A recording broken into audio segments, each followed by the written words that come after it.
नमस्कार शिक्षक बांधवांनो, अभ्यास ट्री या यूट्यूब चॅनलमध्ये आपल्या सर्वांचं स्वागत आहे. मित्रांनो, उद्या म्हणजेच 28 जून रोजी आपला महा-टी-ई-टीचा पेपर असणार आहे. पेपर 1 आणि पेपर 2 या दोन्ही पेपर देणाऱ्या सर्व उमेदवारांसाठी हा आजचा महत्त्वाचा व्हिडिओ आणि विषय आपण या व्हिडिओमध्ये घेऊन आलेलो आहोत. तो म्हणजे महा-टी-ई-टी. उद्या पेपर आहे, तर मग आज काय काळजी घ्या, काय करावे आणि काय करू नये, पेपर सोडवताना वेळेचे अचूक नियोजन म्हणजेच टाईम मॅनेजमेंट कसे करावे, याबद्दलच्या काही टिप्स या व्हिडिओमध्ये आपल्याला पाहायला मिळणार आहेत. तर जाऊयात पुढे आणि पाहूयात. परंतु मित्रांनो, जर आपण आमच्या या चॅनलवरती नवीन असाल, तर चॅनलला सबस्क्राईब करायला विसरू नका आणि बेल आयकॉन देखील नक्की प्रेस करा. मित्रांनो, या व्हिडिओची PDF आपल्याला हवी असेल, तर आपण आमच्या टेलिग्राम चॅनलला जाऊन त्या ठिकाणी ही PDF आपण डाउनलोड करू शकता. वेळ न लावता आज खूप कमी वेळ आहे सर्वांकडे आणि त्यासाठी आपण वेळ वाचवण्यासाठी हा व्हिडिओ जास्त लांबवणार नाहीत. बघा, उद्याची महा-टी-ई-टी परीक्षा ही एक महत्त्वाची पायरी आहे. म्हणजे परीक्षेच्या आदल्या दिवशी थोडी धाकधूक वाटणे, जे नवीन उमेदवार आहेत, त्यांच्यासाठी हा व्हिडिओ खूप महत्त्वाचा ठरणार आहे. बघा, जे उमेदवार नवीन आहेत त्यांच्या मनामध्ये थोडीशी धाकधूक असणार आहे, पण आजचा दिवस फक्त योग्य नियोजन करण्याचा आणि मन शांत ठेवण्याचा आहे. दिवसभरात काय करावे आणि काय टाळावे याची या ठिकाणी आपण यादी दिलेली आहे. ती यादी या ठिकाणी पाहूयात. म्हणजे डूज अँड डोंट्स यामध्ये आपण आजचा हा व्हिडिओ विभागलेला आहे. बघा, काय करावे, तर सर्वात अगोदर कागदपत्रांची जमवाजमव करावी. म्हणजे त्यामध्ये तुमचं हॉल तिकीट, प्रवेशपत्र, मूळ ओळखपत्र म्हणजे त्यात आधार, पॅन किंवा मतदान कार्ड जे काही असेल ते आणि ओळखपत्राची एक झेरॉक्स आजच आपण एका फोल्डरमध्ये किंवा आपल्या पिशवीमध्ये काढून आपण ठेवायचे आहे. बघा, फोल्डरमध्ये यासाठी म्हटलेलं आहे, की जेणेकरून पाऊस वगैरे आला, काही असेल, काही आला तरीसुद्धा जे फोल्डर असेल प्लास्टिक ट्रान्सपॅरंट जे फोल्डर मिळतात त्याच्यामध्ये आपण हे ठेवू शकता, जेणेकरून ओलं आणि खराब ओलं होऊन म्हणजे पावसानं भिजून खराब होण्याची शक्यता कमी असणार आहे. बघा, त्यानंतर पेन आणि साहित्य तेही जवळ ठेवायचं आहे. OMR शीट भरण्यासाठी 2 चांगल्या प्रतीचे काळे किंवा निळे बॉल पेन आपण सोबत ठेवायचे आहेत. आज फक्त रिव्हिजन करा. रिव्हिजन म्हणजेच उजळणी करायची. फक्त तुम्ही काढलेल्या शॉर्ट नोट्स वरून नजर फिरवा. विशेषतः बालमानसशास्त्र व अध्यापनशास्त्र म्हणजे CDP, महत्त्वाची सूत्रे किंवा व्याकरणाचे नियम यासारख्या घटकांची हलकी उजळणी आपल्याला करायची आहे. बघा, त्यानंतर केंद्राचे नियोजन. आता आपलं परीक्षा केंद्र कुठे आहे ते एकदा आपण पाहायचंय. तिथे पोहोचण्यासाठी तुम्हाला किती वेळ लागेल? प्रवासाचं साधन काय असेल? हे आजच निश्चित करून घ्यायचंय आणि जर समजा मित्रांनो वेळ आपल्याकडे जास्त असेल म्हणजे थोडक्यात दूर आपलं केंद्र असेल, तर तुम्ही आजच आदल्या दिवशीच जाऊन पोहोचा. उद्याच्या धावपळीतून वाचण्यासाठी केंद्रावर किमान 1.5 तास आधी पोहोचण्याचं नियोजन करा. इथं 1 तास आपण घेतलंय, हॉल तिकीटवरती सांगितलेलं आहे कमीत कमी 1.5 तास. पण 1 तासामध्ये तरी तुम्ही कमीत कमी पोहोचणं गरजेचं आहे. आहार आणि विश्रांती.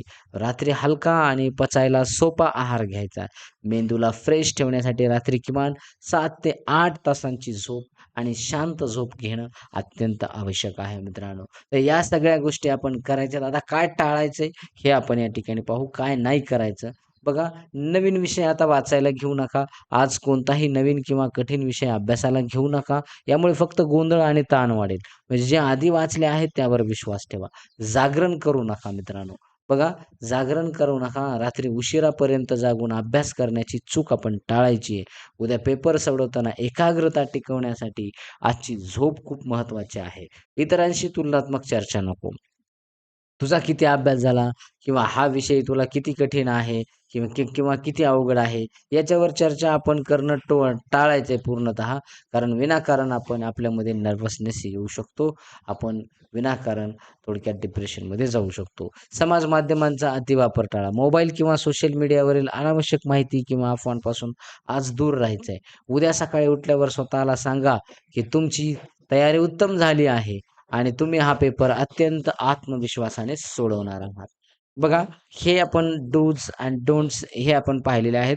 आता नेमकं पेपर सोडवताना अचूक नियोजन काय करायचं हे क्लासमध्ये किंवा त्या परीक्षा केंद्रामध्ये, आतमध्ये हॉलमध्ये त्याच्या काही टिप्स आपण या ठिकाणी बघतोय, की एकूण आपल्याला 150 प्रश्न आहेत, 150 मिनिटं आहेत. म्हणजे याचा अर्थ आपल्याला साधारणतः 1 मिनिट एका प्रश्नाला मिळणार आहे. मग वेळेचा जास्तीत जास्त चांगला वापर करण्यासाठी आपण पुढीलपैकी ही रणनीती आपण वापरायची. विषयानुसार वेळेची विभागणी करा. म्हणजे सेक्शन वाईज ॲलोकेशन म्हणतात. आता सर्वसाधारणपणे वेळेचे नियोजन खालीलप्रमाणे असावे. कसे असावे? यात आता आपली सोय हे आम्ही दिल्या पद्धतीने आहे, पण तुम्ही तुमच्या सोयीने सुद्धा करू शकता. बघा आता बालमानसशास्त्र आणि अध्यापनशास्त्र सी-डी-पीसाठी 30 मिनिटं वापरू नका. 20 ते 25 मिनिटात हा विषय काय करायचा आहे?